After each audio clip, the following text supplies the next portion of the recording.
कह रहा है कि पायरेथ्रम एक्सट्रैक्ट जो स्प्रे होता है, pyrethrum extract is used as a spray in the mosquito control measure of malaria. Malaria का जो मॉस्किटो कंट्रोल मेजर होता है उसके अंदर अगर पायरेथ्रम एक्सट्रैक्ट यूज किया जा रहा है तो वो किस टाइप का मॉस्किटो कंट्रोल मेजर होगा।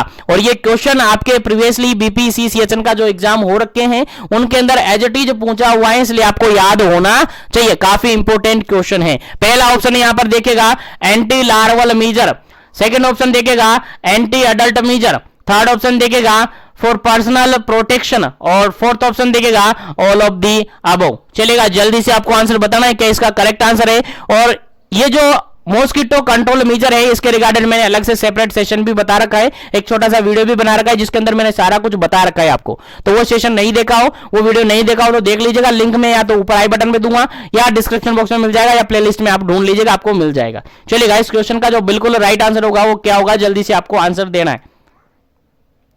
जो पायरेथ्रम स्प्रे होता है, पायरेथ्रम स्प्रे जो होता है वो जनरली किस टाइप के मेजर्स के अंदर आता है, आपको आंसर देना है क्या इसका करेक्ट आंसर होगा। चलिएगा, जो पायरेथ्रम स्प्रे होता है जनरली अगर अपन बात करें तो बी नंबर ऑप्शन बिल्कुल करेक्ट आंसर है। एंटी अडल्ट मेजर्स के अंदर आता है pyrethrum spray, anti adult measures के अंदर आता है पायरेथ्रम स्प्रे। अगर मॉस्किटो कंट्रोल मेजर्स की बात करें तो तीन टाइप के मॉस्किटो कंट्रोल मेजर्स होते हैं, एंटी लार्वल मेजर्स होता है, एंटी अडल्ट मेजर्स होता है और पर्सनल प्रोटेक्शन का मेजर्स होता है। जिसके अंदर अगर अपन पायरेथ्रम स्प्रे की बात करें, जितने भी स्प्रे की बात की जाती है जनरली कहां पर की जाती है, वो एंटी अडल्ट मेजर्स के अंदर की जाती है। क्या क्या यहां पर आता है सर, यहां पर अगर अपन बेसिकली कहे तो रेजिडुअल स्प्रे आता है। क्या आता है, रेजिडुअल स्प्रे यहां पर आता है। क्वेश्चन आपसे पूछा जा सकता है कि रेजिडुअल स्प्रे किया जा रहा है तो बताइए मॉस्किटो कंट्रोल मेजर के किस मेजर्स के अंदर ही आता है। आपका डायरेक्टली आंसर जाएगा सर एंटी अडल्ट मेजर्स के अंदर जाएगा। उसके बाद अगर आपसे कहा जाए कि स्पेस स्प्रे किया जा रहा है, स्पेस स्प्रे किया जा रहा है तो किस अडल्ट के अंदर आएगा, सॉरी किस मेजर्स के अंदर आएगा, ये भी कहा आएगा एंटी अडल्ट मेजर के अंदर आएगा। अगर आपसे कहा जा रहा है कि जेनेटिक कंट्रोल किया जा रहा है, क्या किया जा रहा है, जेनेटिक कंट्रोल किया जा रहा है तो बताइए किस मेजर्स के अंदर आएगा, सर ये भी कहा आएगा इसी मेजर्स के अंदर आएगा। याद रखेगा, रेजिडुअल स्प्रे हो सकता है, स्पेस स्प्रे हो सकता है या फिर जेनेटिक कंट्रोल हो सकता है, तीनों ही एंटी अडल्ट मेजर के अंदर आता है। याद रखेगा, बोलना नहीं है बिल्कुल भी। अगर बात करें यहीं पर एंटी अडल्ट मेजर्स के रिगार्डेड ही तो वो पॉइंट भी आपको याद रखना है, बिल्कुल मैं बता देता हूं, आपको याद रखना है। एंटी अडल्ट मेजर्स के रिगार्डेड मैं बता रहा हूं, बाकी अदर मेजर्स के रिगार्डेड भी बताऊंगा, सस्पेंस रखिएगा। देखिएगा, अगर आपसे कहा जा रहा है कि इंसेक्टिसाइडल रेजिडुअल स्प्रे किया जा रहा है किसका, डीडीटी का स्प्रे किया जा रहा है, इंसेक्टिसाइडल स्प्रे होता है, इंसेक्टिसाइडल रेजिडुअल स्प्रे होता है डीडीटी का। अगर ये स्प्रे किया जा रहा है तो भी किस मेजर्स के अंदर आएगा, सर एंटी अडल्ट मेजर के अंदर आएगा। कहां आएगा सर, एंटी अडल्ट मेजर के अंदर आएगा। अगर आपसे क्वेश्चन में पूछा हुआ है, प्रीवियसली क्वेश्चन एग्जाम में पूछा हुआ है कि मेलाथियोन का अगर अब स्प्रे आप कर रहे हो, किसका, मेलाथियोन स्प्रे आप कर रहे हो जो कि एक स्पेस स्प्रे होता है, जनरली इसको फोगिंग कहते हैं। स्पेस स्प्रे होता है जनरली इसको क्या कहते हैं, फोगिंग कहते हैं। यानी क्वेश्चन आपसे पूछा जा सकता है, अगर फोगिंग आप कर रहे हो, अगर मेलाथियोन की फोगिंग आप कर रहे हो तो बताइए किस मेजर के अंदर आएगा, किस कंट्रोल मेजर के अंदर आएगा। आपका आंसर जाएगा सर एंटी अडल्ट के अंदर ही जाएगा। ठीक है, तो याद रखिएगा, जो पायरेथ्रम एक्सट्रैक्ट स्प्रे करते हैं वो भी कहां आता है, आपका रेजिडुअल स्प्रे आता है जो कि एंटी अडल्ट के अंदर आता है। डीडीटी का स्प्रे करते हैं, ये भी रेजिडुअल स्प्रे है जो कि कहां आता है, आपका एंटी अडल्ट के अंदर आता है। मेलाथियोन स्प्रे जो कि एक स्पेस स्प्रे होता है जिसको फोगिंग जनरली अपन कहते हैं, ये भी कहां आता है, ये भी एंटी अडल्ट मेजर के अंदर आता है। तो एंटी अडल्ट मेजर के अंदर जो भी क्वेश्चन बनना होता है मैंने सारा कुछ बता दिया है, और अगर क्वेश्चन बनेगा तो 100% आपको सही जवाब मिल जाएगा, आपका सही जवाब होगा। ठीक है, क्या है, तीन स्प्रे हैं सर यहां पर, एक तो डीडीटी जो कि रेजिडुअल स्प्रे है, एक मेलाथियोन जो कि स्पेस स्प्रे है, एक पायरेथ्रम स्प्रे है जो कि जनरली रेजिडुअल स्प्रे के अंदर ही काउंट किए जाते हैं। बेसिकली तीन स्प्रे हैं, और मैंने कहा है कि जितने भी स्प्रे होते हैं जनरली कहां आते हैं, एंटी अडल्ट के अंदर आते हैं, लेकिन बाहर से कोई स्प्रे बाहर से कोई क्वेश्चन आपके एग्जाम में डालेंगे नहीं, तो 3 स्प्रे आपको याद रखना है। पायरेथ्रम एक्सट्रैक्ट स्प्रे जो कि एंटी एडल्ट मेजर के अंदर आता है, डीडीटी स्प्रे जो कि एक रेजिडुअल स्प्रे है, ये भी एंटी एडल्ट के अंदर आता है, मेलाथियोन स्प्रे जो कि एक फोगिंग की कंडीशन है, तो ये भी कहां आता है आपका एंटी एडल्ट मेजर के अंदर। 3 क्वेश्चन आपका यहां से तैयार हो जा रहा है, तीनों क्वेश्चन आपको याद रखना है। और जो भी कैंडिडेट नोटबुक उठाकर नहीं बैठे तो नोटबुक अपने साथ रख लीजिएगा, जो भी पॉइंट मैं बता रहा हूं उसको मेंशन करते रहिएगा। चलिएगा आगे बढ़ता हूं मैं नेक्स्ट क्वेश्चन पर। नेक्स्ट क्वेश्चन यहां पर आ जाता है, gambusia fish is used the mosquito control measures of malaria. चलिएगा स्टार्टिंग क्वेश्चन के अंदर ही मैंने बताया था ये कि गेम्बूशिया फिश है, मॉस्किटो कंट्रोल मेजर जो मलेरिया के रिगार्डेड मॉस्किटो कंट्रोल मेजर्स किए जाते हैं, उसके अंदर किस टाइप के कंट्रोल मेजर के अंदर आते हैं। जनरली आपको आंसर बताना था, क्या इसका करेक्ट आंसर होगा। चलेगा ऑप्शन के अकॉर्डिंग आंसर बताइएगा, फिर इसके रिगार्डिंग डिटेल में आपको बता दूंगा। चलेगा क्वेश्चन है, गेम्बूशिया जो कि एक टाइप की क्या है, फिश है। बता दिया है मैंने, पहले भी बता दिया, गेम्बूशिया एक फिश है जो कि अभी बताएंगे बाद में नहीं तो पहले से आपको आंसर पता चल जाएगा। चलिए गेम्बूशिया फिश जनरली किस कंट्रोल मेजर के अंदर आते हैं। पहला ऑप्शन है यहां पर एंटी लार्वल मेजर के अंदर, सेकंड ऑप्शन है एंटी एडल्ट मेजर के अंदर, थर्ड ऑप्शन है यहां पर पर्सनल प्रोटेक्शन के अंदर, पर्सनल प्रोटेक्शन के अंदर, फोर्थ ऑप्शन है ऑल ऑफ दी अबव। चलेगा क्या सभी के अंदर आते हैं या फिर इन तीनों में से किसी के अंदर आते हैं। चलेगा जल्दी से आपको आंसर देना है, फिर इसका करेक्ट आंसर बताया जाएगा। इसके रिगार्डिंग जो भी इंपोर्टेंट इंफॉर्मेशन होगी, जो भी इंपोर्टेंट क्वेश्चन होगा वो भी बताया जाएगा। चलिए जल्दी कीजिएगा।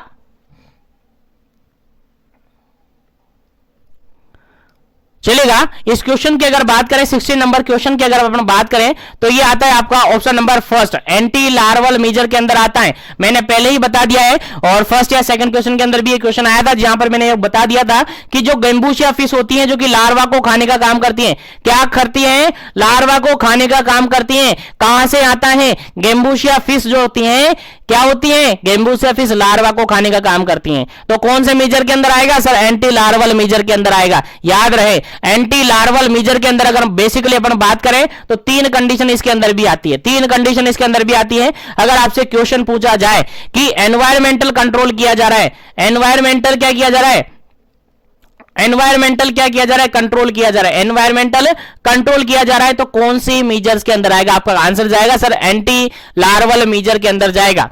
अब एनवायरमेंटल कंट्रोल के अंदर बेसिकली क्या क्या होगा सर, एनवायरमेंटल कंट्रोल के अंदर बेसिकली होगा अपने आसपास सैनिटेशन का काम करवाना होगा, साफ सफाई करवानी होगी, कहीं पानी इकट्ठा तो नहीं हो रहा है, कहीं गड्ढे तो नहीं बने, कहीं टायर वगैरह भी तो नहीं पड़े हुए, उन सबको हटाना होगा, ये एनवायरमेंटल कंट्रोल होता है। उसके अलावा अगर केमिकल कंट्रोल की बात करें, सेकंड होता है केमिकल कंट्रोल। अगर केमिकल कंट्रोल की बात की जाए तो कौन से मेजर्स के अंदर आएगा सर, एंटी लार्वल मेजर के अंदर आएगा, एंटी लार्वल मेजर के अंदर आएगा। और केमिकल कंट्रोल से सर क्या समझे, केमिकल कंट्रोल से समझे सर लार्वा साइड डालेंगे, क्या करेंगे, लार्वा साइड, लार्वा साइड्स जो होते हैं, लार्वा साइड जानते हो, लार्वी साइड्स जो होते हैं लाइक केरोसिन, क्वेश्चन आया हुआ है एग्जाम में, केरोसिन। अगर आप मॉस्किटो को कंट्रोल करने के लिए केरोसिन का उपयोग कर रहे हो, केरोसिन का उपयोग कर रहे हो, तो बताओ मलेरिया का जो कंट्रोल मेजर काम में लिया जाता है, मॉस्किटो कंट्रोल मेजर काम में लिया जाता है, उसके किस कंट्रोल मेजर के अंदर आप इसको शामिल करोगे, केरोसिन को किस कंट्रोल मेजर के अंदर शामिल करोगे।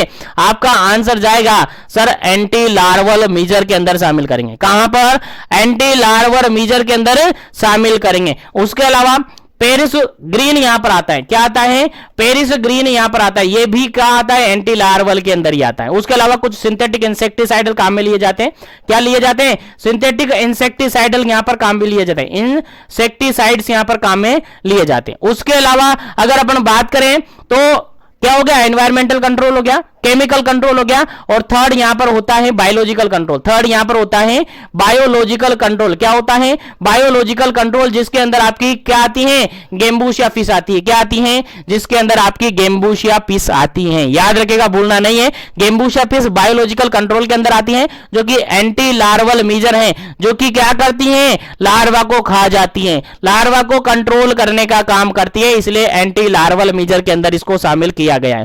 तो एंटी लार्वल मेजर के अंदर जो भी आता है, जो भी क्वेश्चन आपके एग्जाम में पूछा जाएगा, लाइक केरोसिन का यूज कहां पर किया जा रहा है, किस लिए के लिए किया जा रहा है, तो आपका आंसर जाएगा सर एंटी लार्वल मेजर होता है। अगर कहा जाए कि बायोलॉजिकल कंट्रोल किया जा रहा है तो आपका आंसर जाएगा सर एंटी लार्वल होगा। और अगर कहा जा रहा है कि गेम्बूशिया फिश को काम में लिया जा रहा है तो आपका आंसर होगा सर एंटी लार्वल मीजर होगा। तो बेसिकली एंटी लार्वल मीजर के अंदर जो भी क्वेश्चन बनता है मैंने बता दिया है, स्क्रीनशॉट ले लीजिएगा और नोट कर लिया होगा तो बहुत अच्छी बात है कि आपने नोट कर लिया। चलिएगा आगे बढ़ते हैं नेक्स्ट क्वेश्चन पर। उम्मीद करते हैं दोनों मीजर्स के रिगार्डेड यानी एंटी अडल्ट मीजर्स जो कि थोड़ी देर पहले मैंने आपको बताया, और दूसरा मीजर है that is anti larval measure. अब तीसरा मीजर है that is personal protection measure. चलिएगा आगे बढ़ते हैं नेक्स्ट क्वेश्चन के अंदर बात कर लेते हैं, और इस क्वेश्चन के अंदर बिल्कुल राइट आंसर आपका होगा पर्सनल प्रोटेक्शन, जो कि मैंने बता दिया है। अब क्या इसके अंदर शामिल होगा, चलेगा क्वेश्चन यहां पर देखते हैं। क्वेश्चन है 70 नंबर यहां पर सॉरी 17 नंबर क्वेश्चन है, और 17 नंबर क्वेश्चन क्या पूछता है देखिएगा, एक बार पढ़ते हैं और समझते हैं। 17 नंबर क्वेश्चन पूछता है mosquito net is use the mosquito control measure of malaria. Malaria के रिगार्डेड जो मॉस्किटो कंट्रोल मेजर्स होते हैं जिसके अंदर आप मॉस्किटो नेट लगाते हैं, मच्छरदानी जिसको अपन कहते हैं, मच्छरदानी अपन जिसको कहते हैं, जनरली किस कंट्रोल मेजर के अंदर आएगा। पहला ऑप्शन यहां पर है एंटी लार्वल मेजर के अंदर आएगा, सेकंड ऑप्शन यहां पर है एंटी अडल्ट मेजर के अंदर आएगा, थर्ड ऑप्शन है यहां पर फॉर पर्सनल प्रोटेक्शन के अंदर आएगा, और फोर्थ ऑप्शन है यहां पर ऑल ऑफ दी अबव आएगा। तो देखिए यहां पर फर्स्ट ऑप्शन तो होगा ही नहीं, क्योंकि इसके अंदर एंटी लार्वल मेजर के अंदर गेम्बूशिया फिश आया, केरोसिन आया, केरोसिन के अलावा कुछ यहां पर बायोलॉजिकल कंट्रोल मेजर्स आए, उसके अलावा पेरिस ग्रीन आया, केमिकल कंट्रोल आए, उसके अलावा एनवायरमेंटल क्या हुआ, एनवायरमेंटल कंट्रोल आया। एनवायरमेंटल कंट्रोल मतलब मैनिपुलेशन किया जाता है एनवायरमेंट के अंदर, यानी कहीं साफ सफाई रखनी होती है, सैनिटेशन का काम करवाना होता है, आसपास पानी इकट्ठा नहीं होने देना है ताकि मच्छर वगैरह पैदा नहीं हो, मॉस्किटो वहां पर पनपे नहीं, ये था। उसके अलावा एंटी अडल्ट के अंदर अपन ने कहा कि जितने भी स्प्रे होते हैं लाइक रेजिडुअल स्प्रे हो जाता है, लाइक स्पेस स्प्रे हो जाता है, लाइक जेनेटिक कंट्रोल यहां पर आ जाता है, लाइक जो मेलाथियोन स्प्रे होता है, डीडीटी स्प्रे होता है, पायरेथ्रम स्प्रे होता है, ये सारा कहा जाता है अडल्ट के अंदर आ जाता है। अब ऑल ऑफ दी अबव तो होगा ही नहीं, पर्सनल प्रोटेक्शन होगा। इसके अंदर क्या होता है, मच्छरदानी में क्या पूरे घर को रखते हैं, मच्छरदानी में क्या पूरे सोसाइटी को रख लेते हैं, नहीं, पर्सनली करते हैं, खुद मच्छरदानी लगाते हैं, सोते हैं आराम से, मच्छर नहीं काटेंगे, बिल्कुल पर्सनल प्रोटेक्शन के अंदर आते हैं। तो जनरली जो नेट का काम यूज होता है, मॉस्किटो नेट वगैरह लगाई जाती है, वो कहां पर आती है, जनरली पर्सनल प्रोटेक्शन के अंदर आती है, जनरली पर्सनल प्रोटेक्शन के अंदर आती है। उसके अलावा अगर अपन बात करें जनरली, तो जितने भी आपने घरों के अंदर देखा होगा जो बाहर की तरफ एक जाली नुमा एक नेट लाइक मतलब वो एक चादर जैसी नेट लगाई रखी रहती है, आपने देखा होगा, कहीं आप गए हो, कहीं सिटी के अंदर गए हो तो आपने देखा होगा जो आगे की रोशनदान क्या बोलते हैं, आपकी पिंजरी जो होती है वहां पर भी एक नेट लाइक लगी रहती है ताकि कोई भी इजीली अंदर ना घुस सके। तो वो सब नेट जो होती हैं जितने भी पर्सनल प्रोटेक्टिव होती हैं, लाइक जितने भी मॉस्किटो नेट होती हैं, जितने भी हाउस के अंदर जो नेट वगैरह लगाई जाती है, वो सारी कहां जाती है, पर्सनल प्रोटेक्शन के अंदर आ जाती है। तो उम्मीद करता हूं यहां तक सभी क्वेश्चन आपको समझ में आ गए होंगे। सेशन को आगे बढ़ाते हैं, नेक्स्ट क्वेश्चन की बात करते हैं। नेक्स्ट क्वेश्चन है आपका 18 नंबर, 18 नंबर क्वेश्चन है, और 18 नंबर क्वेश्चन क्या कहता है, देखिए काफी इंपॉर्टेंट क्वेश्चन है यहां पर। सिंपल सा क्वेश्चन ये कहता है all mosquito bite at night except. Simple सा क्वेश्चन ये कहा गया है कि जनरली जो मॉस्किटो होते हैं वो हमें बाइट करते हैं, जनरली मॉस्किटो हमें बाइट करते हैं नाइट के टाइमिंग में, लेकिन एक ऐसा मॉस्किटो है जो कि नाइट के टाइमिंग में बाइट नहीं करता है, वो सो जाता है घर पे जाकर, दिन के टाइमिंग बाइट करता है, दिन के टाइमिंग में ही काटता है। तो कौन सा मॉस्किटो है जो कि केवल दिन के टाइमिंग में, डे टाइमिंग में ही बाइट करता है, नाइट टाइमिंग में बाइट नहीं करता। यानी फॉलोइंग ऑप्शन में से सभी ऑप्शन है जो कि नाइट टाइमिंग में बाइट करते हैं, लेकिन एक ऐसा ऑप्शन है जो कि एक्सेप्ट करके हमें निकालना है जो कि नाइट टाइमिंग में बाइट नहीं करता है, जितने भी बाइट करता है वो दिन के टाइमिंग में बाइट करता है। चलेगा ऑप्शन के अकॉर्डिंग आंसर देना। पहला ऑप्शन यहां पर एडिज मॉस्किटो, सेकंड ऑप्शन यहां पर क्यूलेक्स मॉस्किटो, थर्ड ऑप्शन है यहां पर मानसूनिया, और फोर्थ ऑप्शन है यहां पर एनोफिलिन। चलेगा आंसर आपको बताना है, चलेगा जल्दी से आपको आंसर बताना है क्या इसका राइट आंसर है। कौन सा मॉस्किटो जो कि नाइट को बाइट नहीं करता है, बाकी सभी बाइट करते हैं।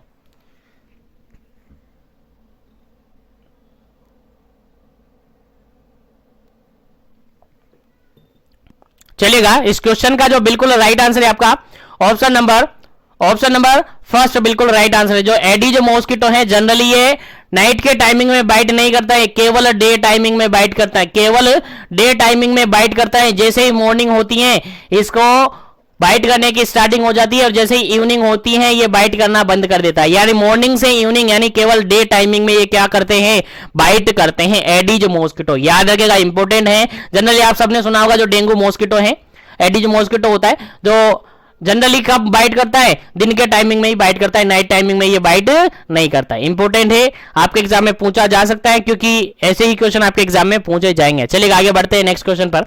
और नेक्स्ट क्वेश्चन काफी सिंपल सा क्वेश्चन है, उम्मीद है सभी को याद होगा, और जिसको याद नहीं है वो याद रखिएगा, काफी इंपॉर्टेंट क्वेश्चन है आपके एग्जाम पॉइंट ऑफ व्यू से। चलिएगा नेक्स्ट क्वेश्चन आपके सामने है,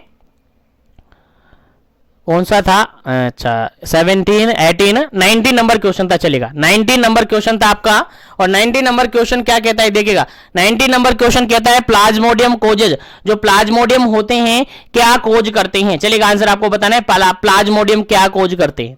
चलेगा ऑप्शन के अकॉर्डिंग आंसर देना। पहला ऑप्शन है यहां पर डेंगू,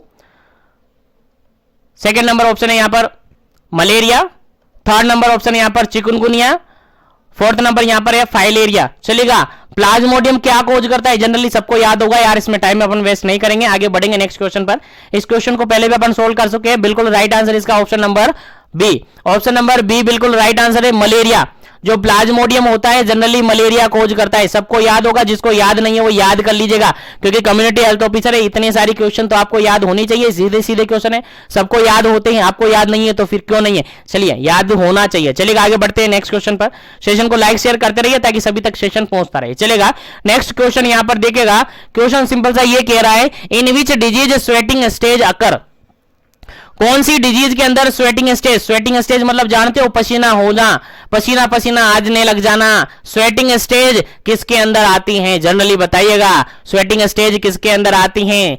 ऑप्शन के अकॉर्डिंग आंसर देना है। पहला ऑप्शन है यहां पर डेंगू के अंदर, सेकंड ऑप्शन है यहां पर मलेरिया के अंदर, थर्ड ऑप्शन यहां पर फाइलेरिया के अंदर, फोर्थ ऑप्शन है यहां पर जापानीज एंसेफेलाइटिस के अंदर। चलेगा जल्दी से आपको आंसर बताना है, क्या स्वेटिंग स्टेज किसके अंदर आती है। स्वेटिंग स्टेज जानते हो, अलग अलग स्टेजेस आती हैं एक डिजीज के अंदर, आप सबको पता होगा, तो स्वेटिंग स्टेज किसके अंदर आती है, जल्दी से आपको आंसर देना है ताकि आगे बढ़े नेक्स्ट क्वेश्चन पर।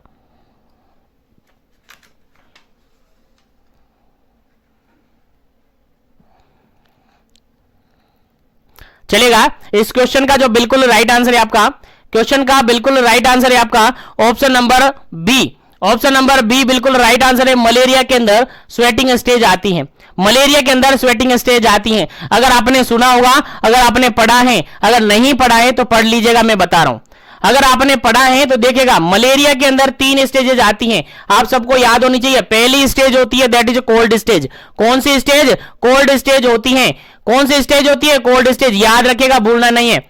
मलेरिया के अंदर 3 स्टेजेस आती है, मैं थोड़ा सा बता देता हूं यहीं पर ब्रीफली, ताकि अगर क्वेश्चन आपके एग्जाम में आए तो आप इजीली सोल्व कर पाए। तो देखिएगा पहली जो स्टेज आती है जिसके अंदर कोल्ड स्टेज होती है, जिसके अंदर जनरली पेशेंट को हेडेक होता है, जनरली पेशेंट को क्या होता है, हेडेक होता है, हेडेक देखने को मिलता है। उसके अलावा पेशेंट को नोजिया और वोमिटिंग देखने को मिल सकती है, नोजिया वोमिटिंग पेशेंट को देखने को मिल सकती है। उसी के साथ चिल्ल होती है, उसके साथ चिल्ल होती है, सर्दी वगैरह लगती है, सर्दी लगकर क्या होता है, बुखार आता है, रीगर देखने को मिलता है। क्वेश्चन यहां से आपको एग्जाम में पूछा जा सकता है कि रीगर की कंडीशन जनरली किस डिजीज के अंदर देखने को मिलती है। जैसे स्वेटिंग यहां पर पूछा ना, वैसे यहां पर पूछा जा सकता है कि रीगर की कंडीशन जो जनरली होती है किसके अंदर देखने को मिलती है। रीगर जानते हो, नहीं जानते हो तो याद रखिएगा, सर्दी लगकर बुखार आना रीगर जनरली अपन कह सकते हैं। तो मलेरिया के अंदर रीगर कंडीशन देखने को मिलती है, याद रखिएगा रीगर, REGOR, रीगर देखने को मिलती है। कहां पर देखने को मिलती है, मलेरिया के अंदर देखने को मिलती है। यहां पर टेम्परेचर क्या हो जाता है, हाई हो जाता है, टेम्परेचर क्या हो जाता है, हाई हो जाता है, सॉरी, टेम्परेचर क्या हो जाता है, हाई हो जाता है। तो जनरली ये जो स्टेज होती है कोल्ड स्टेज, जनरली ये मान के चलेगा 1 घंटे तक होती है, लास्ट फॉर 1 आवर। कहां तक होती है, लास्ट फॉर 1 आवर। क्वेश्चन आपसे एग्जाम में पूछा जा सकता है, इंपॉर्टेंट है कि जो मलेरिया के अंदर कोल्ड स्टेज होती है लास्ट फॉर कितने टाइम तक होती है, कितने टाइम तक होती है। आपका आंसर जाएगा सर 1 घंटे रहती है। जो कोल्ड स्टेज होती है वो केवल 1 घंटे रहती है, उसके बाद खत्म हो जाती है। तो खत्म हो जाती है तो सर दूसरी स्टेज स्टार्ट हो जाती है। हाँ सर दूसरी स्टेज स्टार्ट हो जाती है, जिसको कोल्ड स्टेज बोला जाता है, सॉरी हॉट स्टेज बोला जाता है। कोल्ड स्टेज के बाद कौन सी स्टेज आ जाती है, हॉट स्टेज आ जाती है। यानी सर्दी के बाद अब गर्मी आ गई है। देखिएगा, सर्दी के बाद अब क्या आ गई है, गर्मी आ गई है। और जनरली इसके अंदर देखने को मिलता है हेडेक। जनरली इसके अंदर देखने को मिलता है काफी ज्यादा हेडेक देखने को मिलता है। यहां पर भी हेडेक देखने को मिलता है, लेकिन यहां पर ज्यादा हेडेक देखने को मिलता है। और हेडेक की कंडीशन इतनी हाई हो जाती है कि जो पर्सन होता है ना, बिल्कुल कपकपा जाता है, बिल्कुल कपकपा जाता है। ऐसी सीवियर कंडीशन हो जाती है इसके अंदर, जो हॉट कंडीशन होती है, काफी कपकपी यहां पर लगने लग जाती है। यानी सर्दी लगी थी, उसके बाद अब थोड़ी सी वहां पर क्या होगी, भेजा घूमने लग जाता है। हॉट स्टेज के अंदर जनरली भेजा घूमने लग जाता है और टेम्परेचर वेरी हाई हो जाता है। टेम्परेचर है बहुत ज्यादा हाई हो जाता है, बहुत ज्यादा हाई हो जाता है यहां पर। और ये जो स्टेज होती है, जनरली ये स्टेज होती है आपकी 2 से 6 घंटे, 2 से 6 घंटे ये स्टेज रहती है। 2 घंटे से लेकर 6 घंटे तक ये स्टेज रह सकती हैं, याद रखिएगा, भूलना नहीं है। और लास्ट स्टेज होती है आपकी थर्ड स्टेज, जिसको स्वेटिंग स्टेज कहते हैं।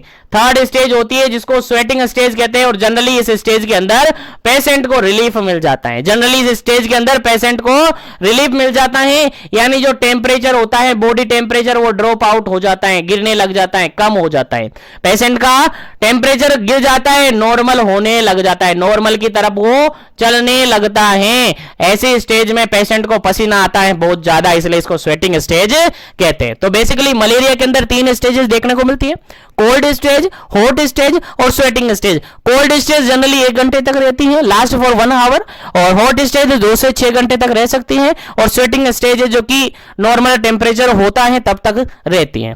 जनरली रीगर की कंडीशन कहां पर देखने को मिलती है, आपका क्वेश्चन आपका आंसर जाएगा सर रीगर जनरली मलेरिया के अंदर ही देखने को मिलती है। जो कोल्ड स्टेज होती है वहीं पर रीगर देखने को मिलता है, यानी सर्दी लगकर बुखार आता है, सर्दी लगकर बुखार आता है। और हॉट स्टेज के अंदर ऐसा हो जाता है कि काफी ज्यादा हेडेक यहां पर होता है, फीवर इतना ज्यादा हो जाता है, टेम्परेचर काफी, बॉडी का टेम्परेचर काफी ज्यादा होता है, 2 से 6 घंटे तक पर्सन परेशान होता रहता है। उसके बाद ऑटोमेटिकली क्या हो जाता है, टेम्परेचर गिरने लगता है, नॉर्मल की तरफ जाने लगता है, पेशेंट को रिलीफ हो जाता है और पेशेंट को क्या आ जाती है, गर्मी आ जाती है। चलो पसीना आ गया यहां, तो चलेगा, पसीने के साथ ये स्टेजेस कंप्लीट होती है और मलेरिया का ये एपिसोड यहां फिनिश हो जाता है। फिर उसके बाद वापस रिपीट होता है। अब कैसे रिपीट होता है, कब रिपीट होता है, अभी पेशेंस रखिएगा, आपको बताया जाएगा मलेरिया एपिसोड कब रिपीट होता है। चलेगा, आगे बढ़ते हैं। उम्मीद है यहां से जो भी क्वेश्चन बनेगा आप बिल्कुल सही से आंसर लगा पाएंगे। चलेगा, आगे बढ़ते हैं नेक्स्ट क्वेश्चन पर। नेक्स्ट क्वेश्चन है आपका 21 नंबर क्वेश्चन। और 21 नंबर क्वेश्चन क्या कहता है, देखिएगा 21 नंबर क्वेश्चन कहता है malaria caused by vivax can be treated by. देखिएगा, मलेरिया अगर वाइवेक्स के कारण से हुई है, मलेरिया अगर प्लाज्मोडियम वाइवेक्स के कारण से हुई है, तो उसको ट्रीट करने के लिए हम क्या देंगे, उसको ट्रीट करने के लिए हम कौन सी डोज देंगे, कौन सी ड्रग देंगे, कौन सी मेडिसिन देंगे। क्वेश्चन आपके सामने है। और as a community health officer आपको याद होना चाहिए कि मलेरिया के अंदर आप कौन सी ड्रग देंगे और कितनी डोज उसकी देंगे। चलेगा, जल्दी से आपको आंसर बताना क्या इसका करेक्ट आंसर होगा। पहला ऑप्शन यहां पर है क्लोरोक्वीन 15 mg पर केजी बॉडी वेट के अकॉर्डिंग। सेकेंड ऑप्शन है प्रीमाक्वीन 0.25 mg पर केजी बॉडी वेट के अकॉर्डिंग। थर्ड ऑप्शन है यहां पर क्लोरोक्वीन 20 mg पर केजी बॉडी वेट के अकॉर्डिंग। उसके अलावा फोर्थ ऑप्शन है यहां पर प्रीमाक्वीन 0.20 mg पर केजी बॉडी वेट के अकॉर्डिंग देंगे। चलेगा, जल्दी से आपको आंसर बता दीजिएगा क्या इसका करेक्ट आंसर होगा, जल्दी कीजिएगा क्या इसका करेक्ट आंसर होगा। फिर आगे बढ़ेंगे नेक्स्ट क्वेश्चन पर। उम्मीद करता हूं क्वेश्चन आपको याद होगा, नहीं याद है तो अब याद रख लीजिएगा, नोटबुक नहीं उठाइए तो उठा लीजिएगा, क्योंकि ऐसे क्वेश्चन आपके एग्जाम में 100% फंसेंगे। 100% आपके एग्जाम में ये क्वेश्चन आ सकता है, क्योंकि as a community health officer है और आप कम्युनिटी की देखभाल करेंगे, कम्युनिटी की केयर करेंगे, तो ये ऐसे क्वेश्चन नहीं होंगे तो फिर क्या क्वेश्चन आपको याद होंगे यार, बिल्कुल याद होने चाहिए। चलिएगा, आंसर बताइएगा क्या इसका करेक्ट आंसर है।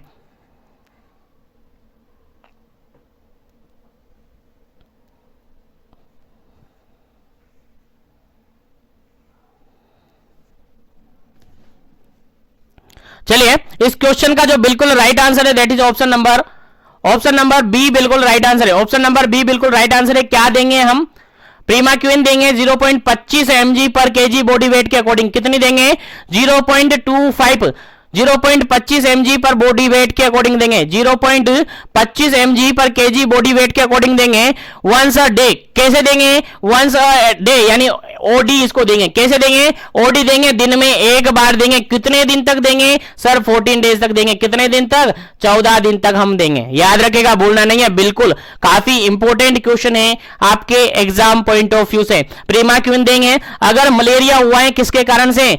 वाइवेक्स के कारण से, तो उस कंडीशन में पेशेंट को प्रीमाक्विन देंगे।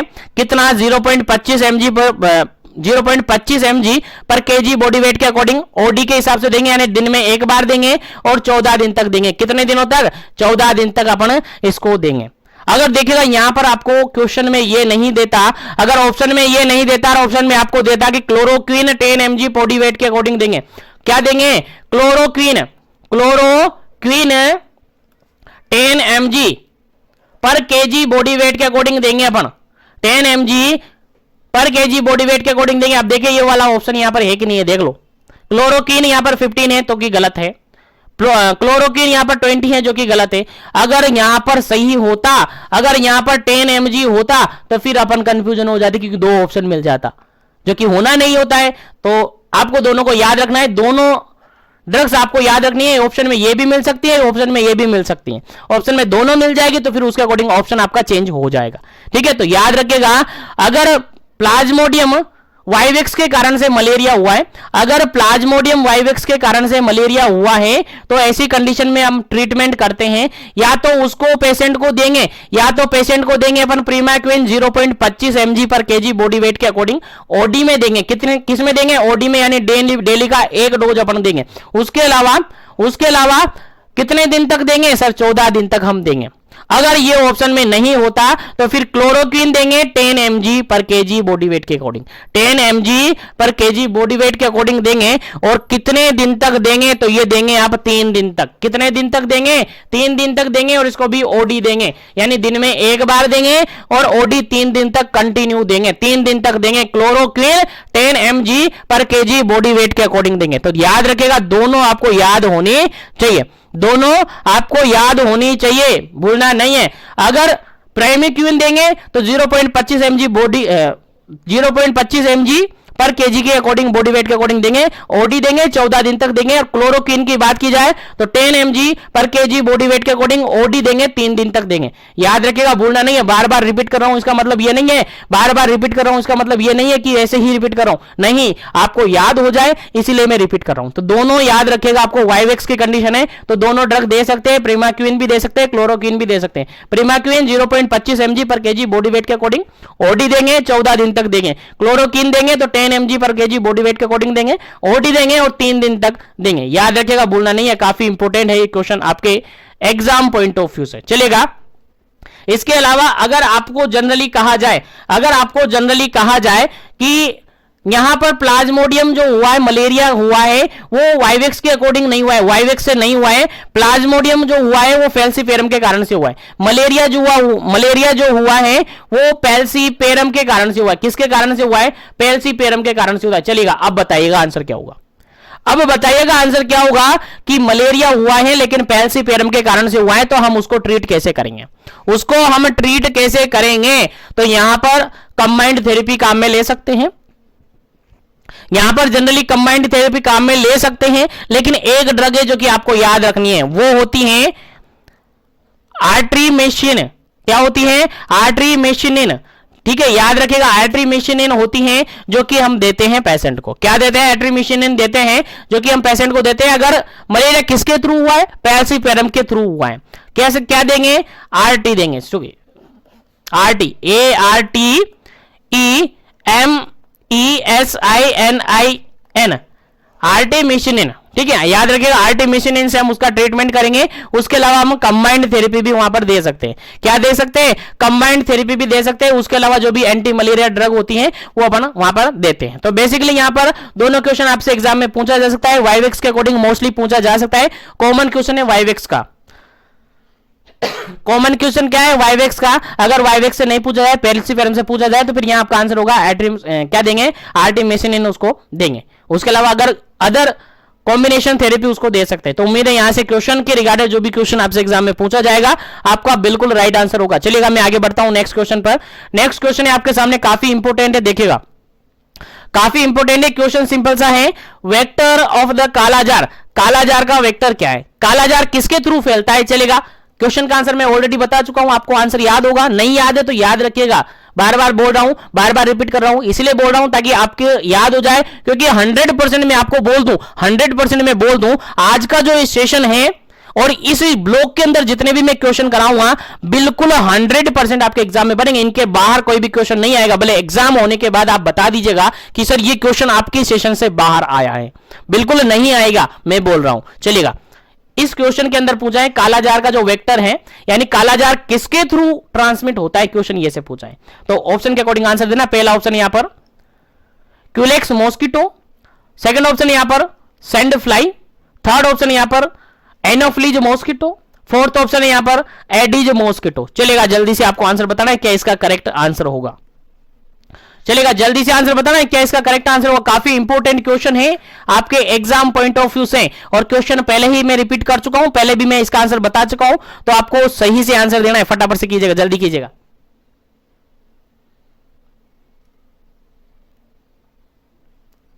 चलेगा, इस क्वेश्चन का बिल्कुल राइट आंसर है ऑप्शन नंबर बी, बिल्कुल राइट आंसर है, सैंड फ्लाई से होता है। क्या होता है, सैंड फ्लाई से। कालाजार किससे ट्रांसमिट होता है, सर सैंड फ्लाई से होता है। सर सैंड फ्लाई, सर अभी थोड़ी देर पहले हमने बात की थी इस क्वेश्चन की, सैंड फ्लाई क्या था सर, हाँ हमें याद है, हमें याद है, फीमेल फ्लेबोटोमस, फीमेल फ्लेबोटोमस क्या था, फीमेल फ्लेबोटोमस था और अर्जेंटिन्स था, क्या था, अर्जेंटिप्स, ठीक है, अर्जेंटिप्स था, ये था, क्या था, यही था सर, हाँ यही था, ये सैंड फ्लाई का ही नाम है, फीमेल फ्लेबोटोमस अर्जेंटिप्स था, जो कि कालाजार ट्रांसमिट करवाता है, कालाजार ट्रांसमिट करवाता है। कालाजार का पॉजिटिव फैक्टर सर पैरासाइट है, क्या है सर, पैरासाइट है, और पैरासाइट को ट्रांसमिट करता है आपका सैंड फ्लाई, और सैंड फ्लाइज को क्या कहते हैं, फीमेल फ्लेबोटोमस अर्जेंटिप्स कहते हैं। और जनरली इंडिया की अगर बात करें तो इस कालाजार को लेशमानियासिस कहते हैं, क्या कहते हैं, लेशमानियासिस कहते हैं, आपको याद होना चाहिए, लेशमानियासिस कहते हैं, जनरली आपको याद होना चाहिए, आपके एग्जाम में पूछा जा सकता है।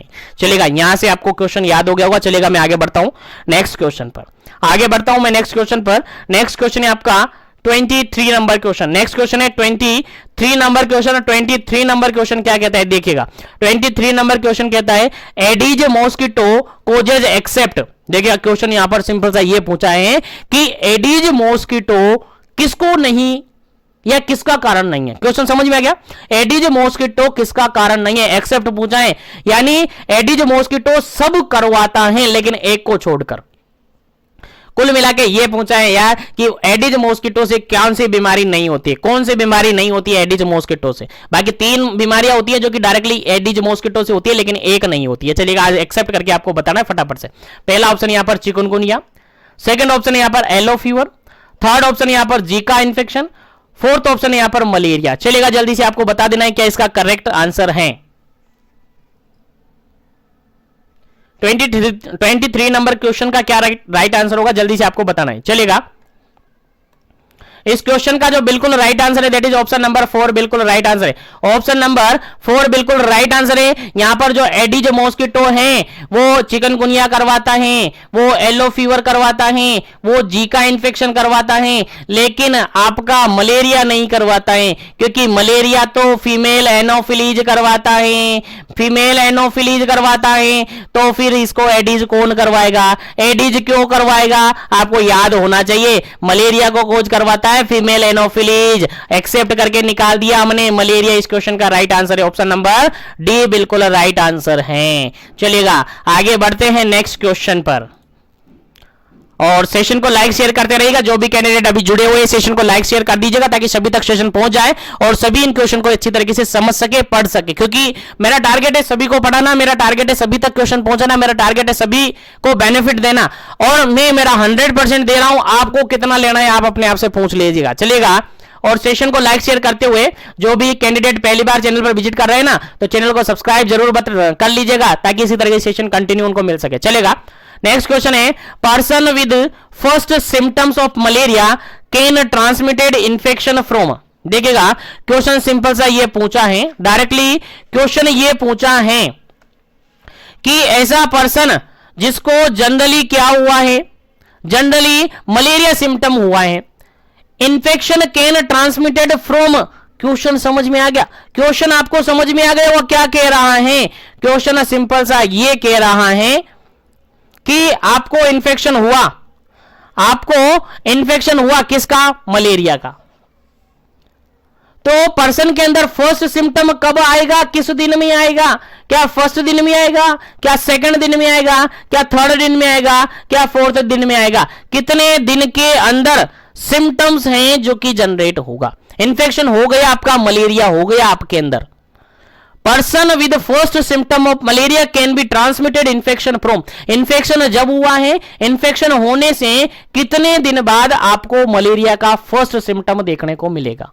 क्वेश्चन समझ गए? आंसर आपको बताना है फटाफट से। First day, second day, third day और फोर्थ डे। फटाफट से आंसर दीजिएगा क्या इसका करेक्ट आंसर होगा, फिर आगे बढ़ेंगे।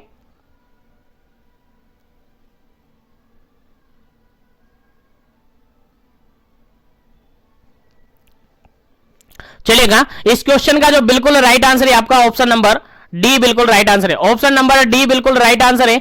जनरली जो फर्स्ट सिम्टम देखने को मिलता है मलेरिया का, वो कब देखने को मिलता है? फोर्थ डे पर देखने को मिलता है। और जनरली अपन इसको कहे तो ये थर्ड डे और फोर्थ डे कभी भी देखने को मिल सकता है। थर्ड डे और फोर्थ डे दोनों में कभी भी ये देखने को मिल सकता है, लेकिन फर्स्ट प्रायोरिटी में अगर अपन आंसर बता दे तो फोर्थ डे, क्योंकि थर्ड डे पर एग्जैक्ट पता नहीं चल पाता है कि मलेरिया है।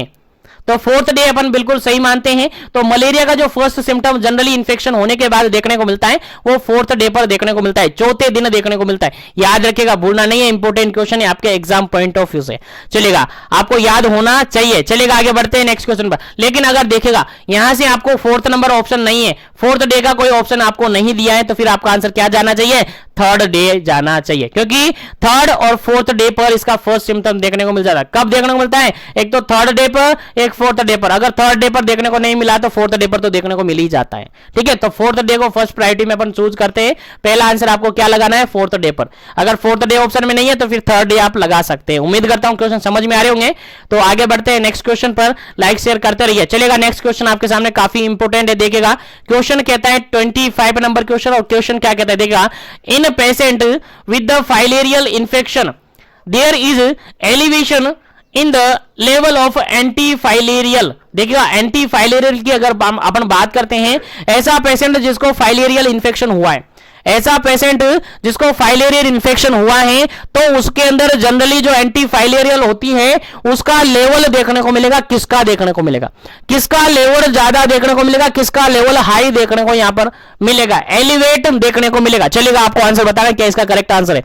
ऑप्शन नंबर फर्स्ट है IgG1, सेकेंड ऑप्शन है IgA2, थर्ड ऑप्शन है IG4, फोर्थ ऑप्शन है IgA3। चलेगा, जल्दी से आपको आंसर बताना है क्या इसका करेक्ट आंसर होगा, जो कि एक टाइप का सीरोलॉजिकल टेक्निक्स है, सीरोलॉजिकल टेस्ट माना जाता है, जिसके अंदर जब सीरोलॉजिकल टेस्ट करवाया जाता है उसके अंदर किसका लेवल एलिवेट देखने को मिलता है, किसका लेवल ज्यादा देखने को मिलता है।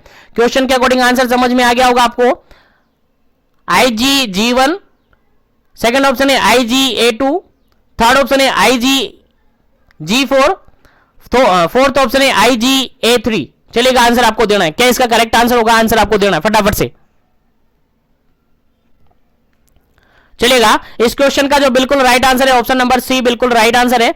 अगर हम सीरोलॉजिकल टेस्ट करवाते हैं फाइलेरियल पेशेंट का, अगर किसी पेशेंट को फाइलेरिया हुआ है, एक रूटीन टेस्ट के अंदर अपन सीरोलॉजिकल टेस्ट करवाते हैं फाइलेरिया इन्फेक्शन के अंदर, तो उसके अंदर जो एंटी फाइलेरियल एलिवेशन देखने को मिलता है वो एलिवेट देखने को मिलता है आपका IgG4। क्या देखने को मिलता है? IgG4 जनरली एलिवेट देखने को मिलता है।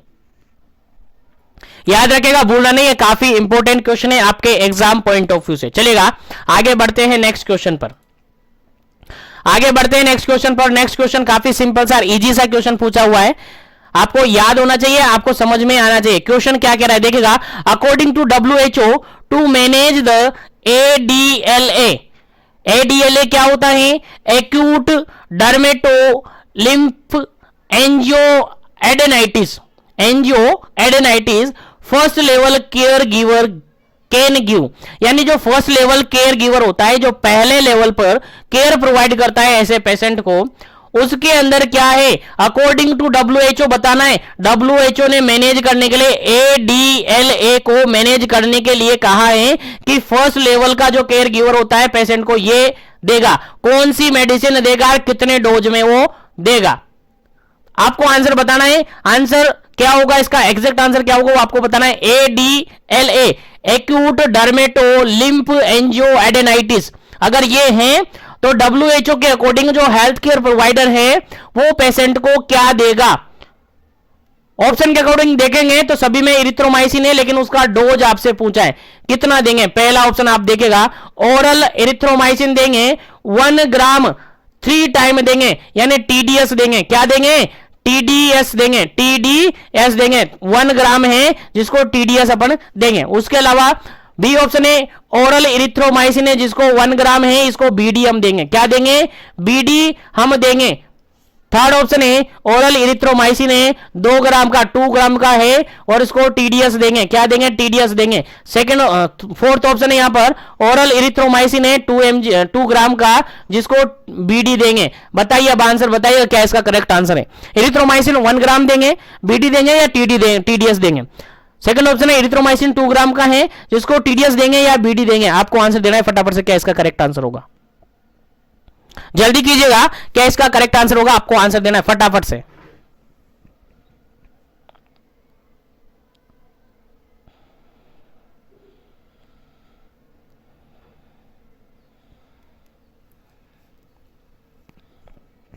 चलिएगा, इस क्वेश्चन का बिल्कुल राइट आंसर अगर अपन देखें, बिल्कुल राइट आंसर अगर अपन देखें तो ऑप्शन नंबर फर्स्ट बिल्कुल राइट आंसर है। ऑप्शन नंबर फर्स्ट बिल्कुल राइट आंसर है। यहां पर अगर अपन देंगे तो 1 ग्राम देंगे, उसको TDS देंगे, यानी दिन में 3 बार देंगे। ठीक है, याद रखिएगा अगर WHO के अंदर बिल्कुल एग्जैक्ट आपसे पूछा है WHO के अकॉर्डिंग, तो ADLA क्या होता है, एक्यूट डर्मेटो लिम्फ एंजियोएडेनाइटिस अगर है तो उसको फर्स्ट केयर गिवर जो होता है क्या देगा, तो उसको इरिथ्रोमाइसिन देगा, ओरल इरिथ्रोमाइसिन देगा 1 ग्राम ओरल इरिथ्रोमाइसिन देगा, TDS देगा। TDS मतलब 3 बार देगा, एक दिन में 3 बार देगा। याद रखिएगा, भूलना नहीं है, काफी इंपॉर्टेंट है आपके एग्जाम पॉइंट ऑफ व्यू से। अगर इसके अलावा अदर मेडिसिन भी दे सकता है पेशेंट को, ऐसा नहीं है कि नहीं देगा। अदर मेडिसिन दे सकता है लाइक पैरासीटामोल, अगर एनाल्जेसिक्स और फीवर, अगर फीवर और पेन वगैरह हो रखा है तो एनाल्जेसिक्स यानी कि पैरासीटामोल दे सकता है। और पैरासीटामोल को जनरली 1 ग्राम जो होता है उसको 3 से 4 बार देगा। कितना देगा, 3 से 4 बार देगा। उसके अलावा एमोक्सिसिलिन देगा, एमोक्सिसिलिन भी दे सकता है। उसके अलावा पेनिसिलिन भी दे सकता है, अगर किसी भी टाइप का कोई एलर्जिक वगैरह हो तो पेनिसिलिन भी दे सकता है, एमोक्सिसिलिन भी दे सकता है, पैरासीटामोल भी दे सकता है। लेकिन बेसिकली अगर बात करें ओरल इरिथ्रोमाइसिन की तो वो देंगे जनरली 1 ग्राम, TDS देंगे 3 बार देंगे दिन में। ठीक है, उम्मीद है समझ में आ गया होगा। चलिएगा आगे बढ़ते हैं नेक्स्ट क्वेश्चन पर। उम्मीद है यहां तक आपको सब कुछ समझ में आ गया होगा। नेक्स्ट क्वेश्चन है आपका, नेक्स्ट क्वेश्चन है काफी इंपॉर्टेंट क्वेश्चन है, आपके एग्जाम पॉइंट ऑफ व्यू से आपको आना चाहिए। देखेगा, चलेगा नेक्स्ट क्वेश्चन है यहां पर 27 नंबर क्वेश्चन है। क्वेश्चन काफी इंपॉर्टेंट है, आपके एग्जाम में पूछा जा सकता है डायरेक्टली। 27 नंबर में कह रहा है immunochromatography card test, immunochromatographic card test जो करते हैं वो किसके डिटेक्शन के लिए करते हैं, यानी किसके लिए ये करते हैं, ICT। जनरली क्वेश्चन आपसे एग्जाम में पूछा जा सकता है कि जो ICT अपन करते हैं, ICT बोले तो क्या बोलते हैं, ICT को ICT बोले तो immunochromatography card test generally किसके डिटेक्शन के लिए करते हैं। काफी इंपॉर्टेंट क्वेश्चन है, सीधा सा क्वेश्चन है। ICT मतलब किसके लिए करते हैं, ऑप्शन के अकॉर्डिंग आंसर देना। पहला ऑप्शन यहां पर मलेरिया के लिए करते हैं, सेकंड ऑप्शन यहां पर फाइलेरिया के लिए करते हैं, थर्ड ऑप्शन यहां पर नन ऑफ दी अबव के लिए करते हैं, फोर्थ ऑप्शन यहां पर बोथ ऑफ दी अबव के लिए करते हैं। दोनों ऊपर हैं उनके लिए करते हैं, या फिर मलेरिया और फाइलेरिया के लिए करते हैं। चलेगा, मैं 2 ऑप्शन काट देता हूं, 2 ही ऑप्शन आपके पास है, आप बताइए किसके लिए करते हैं। फटाफट से आंसर दीजिएगा, क्या इसका करेक्ट आंसर होगा। ICT immunochromatographic card test जो करते हैं वो किसके लिए करते हैं।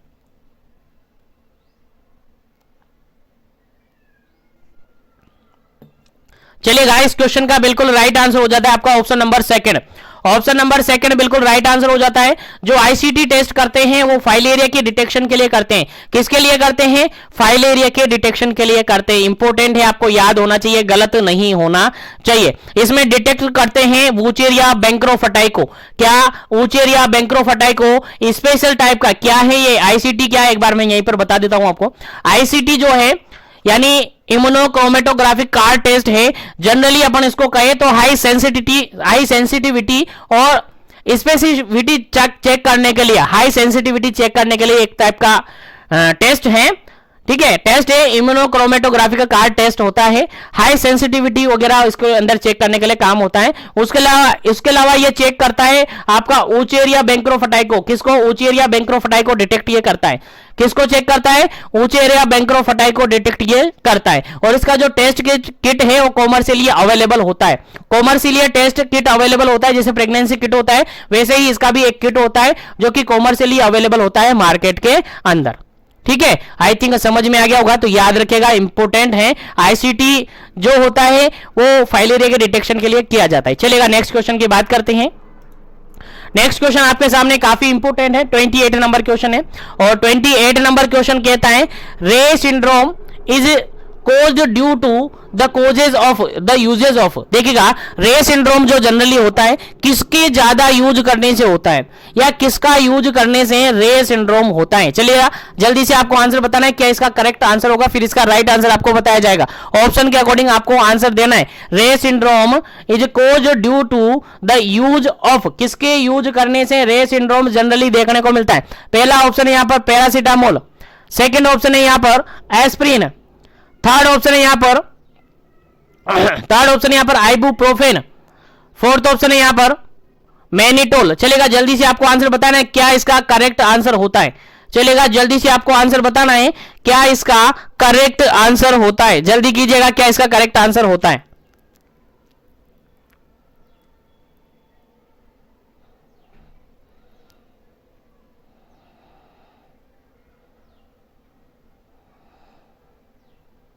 चलेगा, इस क्वेश्चन का जो बिल्कुल राइट आंसर है आपका ऑप्शन नंबर बी बिल्कुल राइट आंसर है। ऑप्शन नंबर बी बिल्कुल राइट आंसर है। जो एस्प्रिन होती है उसके ज्यादा यूज करने से, ओवर यूज करने से क्या हो जाता है? रे सिंड्रोम होता है। जनरली आपको याद रखना, इंपॉर्टेंट क्वेश्चन है। रे सिंड्रोम किसके ज्यादा यूज करने से होता है? तो आपका एस्प्रिन के ज्यादा यूज करने से, जो कि एक सैलिसिलेट होता है, उसके ज्यादा यूज करने से आपको रे सिंड्रोम हो सकता है। चलेगा, नेक्स्ट क्वेश्चन की अगर हम बात करें, नेक्स्ट क्वेश्चन है आपका 29 नंबर क्वेश्चन। नेक्स्ट क्वेश्चन क्या कहता है? In which disease patient walk in the bent posture. देखिएगा, क्वेश्चन यहां सिंपल सा ये पूछा है कि जो पेशेंट है वो बेंड होकर चलता है। कौन सी कंडीशन में पेशेंट बेंड होकर चलता है? पेशेंट वॉक इन बेंट पोस्चर, बेंड होकर चलना जनरली किसके अंदर देखने को मिलता है? ऑप्शन है मलेरिया के अंदर, ऑप्शन बी है चिकनगुनिया के अंदर, ऑप्शन सी है फाइलेरिया के अंदर, ऑप्शन डी है डेंगू के अंदर। चलेगा, जल्दी से आपको आंसर बताना है क्या इसका करेक्ट आंसर होगा।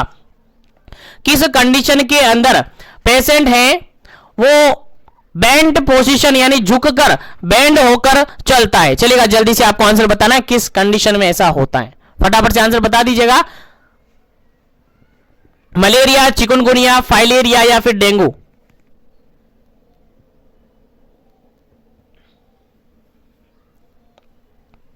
चलेगा, इस क्वेश्चन का जो बिल्कुल राइट आंसर है आपका ऑप्शन नंबर सेकंड बिल्कुल राइट आंसर है। चिकनगुनिया के अंदर पेशेंट बैंड पोजीशन में चलता है। क्यों चलता है? क्योंकि यहां पर सीवियर क्या होता है? जॉइंट पेन देखने को मिलता है। क्या होता है? सीवियर जॉइंट पेन होता है। अब सीवियर जॉइंट पेन होता है, इसीलिए पेशेंट बैंड पोजीशन में बैंड होकर चलता है, बैंड पोजीशन में वॉकिंग करता है। क्यों करता है? क्योंकि उसको सीवियर जॉइंट पेन होता है, यानी उसके जॉइंट पेन होता है, जिसके कारण से क्या होता है? पेशेंट बैंड होकर चलता है। उम्मीद है आपको याद हो गया होगा, समझ में आ गया होगा। याद रखिएगा, क्वेश्चन इंपॉर्टेंट है। चलेगा, नेक्स्ट क्वेश्चन की बात करते हैं। नेक्स्ट क्वेश्चन है आपका 30 नंबर 30 नंबर क्वेश्चन है। और 30 नंबर क्वेश्चन में डायरेक्टली ये पूछा है, देखिएगा क्वेश्चन ये पूछा है, बिफोर रेफरिंग पेशेंट ऑफ कालाजार। जो कालाजार होता है, कालाजार पेशेंट को आप रेफर कर रहे हो उस टाइमिंग में sodium stibogluconate should be given at dose, कितनी डोज सोडियम स्टीबोग्लूकोनेट की दी जानी होती है। चलेगा, जल्दी से आपको आंसर बताना है क्या इसका करेक्ट आंसर होगा। जब आप ऐसे पेशेंट को रेफर कर रहे हो, कैसे पेशेंट को, जिसको कालाजार है, जिसको कालाजार है, और कालाजार बोले तो लेशमानियासिस है, पेशेंट को लेशमानियासिस है यानी पैरासाइटिक इन्फेक्शन है जो कि सैंड फ्लाई से होता है। अगर पेशेंट को कालाजार है और उस पेशेंट को आप क्या कर रहे हो, रेफर कर रहे हो, तो उस पेशेंट को सोडियम स्टीबोग्लूकोनेट की कितनी डोज आप दोगे, कितनी डोज आप उसको दोगे, फटाफट से आपको आंसर देना है क्या इस क्वेश्चन का करेक्ट आंसर होता है। जल्दी से आपको आंसर देना। पहला ऑप्शन है 20 mg पर डीएल, सेकंड ऑप्शन है 25 mg पर डीएल, थर्ड ऑप्शन है 30 mg पर डीएल, और फोर्थ ऑप्शन है 35 mg पर डीएल। चलेगा, जल्दी से आपको आंसर बताना है क्या इसका करेक्ट आंसर होगा। चलेगा, इस क्वेश्चन का क्या करेक्ट आंसर होगा आपको देना है फटाफट से। सोडियम स्टीबोग्लूकोनेट की कितनी डोज आप देंगे। चलेगा, यहां पर थोड़ा सा करेक्शन कर लीजिएगा, डीएल की जगह आप केजी कर लीजिएगा, डीएल की जगह क्या कर लीजिएगा, केजी कर लीजिएगा, किलोग्राम। ठीक है, बस आप कुछ। चलेगा, आप बताइएगा क्या करेक्ट आंसर है। चलेगा, अगर पेशेंट को कालाजार है यानी लेशमानियासिस है और उस पेशेंट को आप प्राइमरी केयर देकर पेशेंट को रेफर कर रहे हो, पेशेंट को क्या कर रहे हो, रेफर कर रहे हो, तो पेशेंट को आप देते हैं ऑप्शन नंबर फर्स्ट 20 mg, कितने 20 mg पर केजी बॉडी वेट के अकॉर्डिंग आप उसको क्या देते हैं, सोडियम स्टीबोग्लूकोनेट देते हैं। और एक दिन के अंदर मैक्सिमम आप अगर बात करें, एक दिन के अंदर मैक्सिमम सोडियम स्टीबोग्लूकोनेट की बात करें तो 850 mg पर डे के अकॉर्डिंग दे सकते हो, यानी एक दिन में आप कितना सोडियम स्टीबोग्लूकोनेट दे सकते हो पेशेंट को, 850 यानी 850 आप दे सकते हो, 850 mg पर डे के अकॉर्डिंग दे सकते हो, इससे ज्यादा नहीं देना है, इससे कम दे सकते हो। ठीक है, तो किस लेवल पर आप देते हैं, याद रखिएगा, कालाजार पेशेंट है और कालाजार पेशेंट को आप ट्रांसफर कर रहे हो, रेफर कर रहे हो, तो उसको डोज कितनी देते हैं, 20 mg पर केजी बॉडी वेट के अकॉर्डिंग दे देते हैं। और एक दिन में मैक्सिमम कितनी देते हैं, क्वेश्चन यहां से भी पूछा जा सकता है आपसे 850 mg डोज आप देते हैं एक दिन में पेशेंट को। उम्मीद करता हूं यहां तक सभी क्वेश्चन आपको समझ में आ गए होंगे, लेकिन इस सेशन को अपन यहीं पर फिनिश करेंगे। रिमेनिंग क्वेश्चन को अपन नेक्स्ट सेशन के अंदर जल्द ही सॉल्व कर देंगे, यानी कल के सेशन के अंदर, नेक्स्ट सेशन के अंदर सॉल्व कर देंगे।